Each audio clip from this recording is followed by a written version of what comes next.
হে আমার রব, আপনি আমায় যতটুকু ভালোবাসেন আমি হয়তো কখনোই আপনাকে ততটা ভালোবাসতে পারবো না।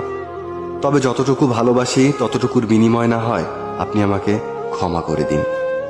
আমি তো অতি সাধারণ আপনার ভালোবাসার কাছে, আপনার ক্ষমার কাছে, আপনার দয়ার কাছে। আমাকে একটু দয়া করুন। আমি জান্নাত চাই না, আমি আপনার নৈকট্য চাই, আমি আপনাকে চাই। আমি আপনাকে এমনভাবে ভালোবাসতে চাই যেভাবে ভালোবাসলে আপনি আমার উপর সন্তুষ্ট হয়ে যাবেন। আমি জানি আপনার রহমত ব্যতীত আপনাকে পরিপূর্ণ ভালোবাসা সম্ভব নয়। তাই আমার উপর বর্ষণ করুন আপনার রহমতের বারিধারা। আপনিই তো জানেন আমার সব কিছু, আমার সকল গোপন পাপ, পৃথিবীর কেউ না জানা আমার সকল অন্যায়, আমার নিজের নফসের উপর আমার জুলুম, এ সব কিছুই তো আপনার জানা। আমার এমন কোনো গোপনীয়তা নেই যেটা আপনি জানেন না।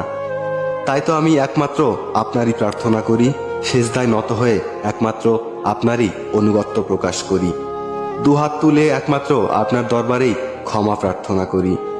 আপনি আমার আত্মাকে পরিশুদ্ধ করে দিন, পূর্ণ করে দিন আমার সকল নেক ইচ্ছেগুলোকে। আমি তো গুনাহগার, আপনার অসীম ভালোবাসার চাদরে আমাকে জড়িয়ে নিন।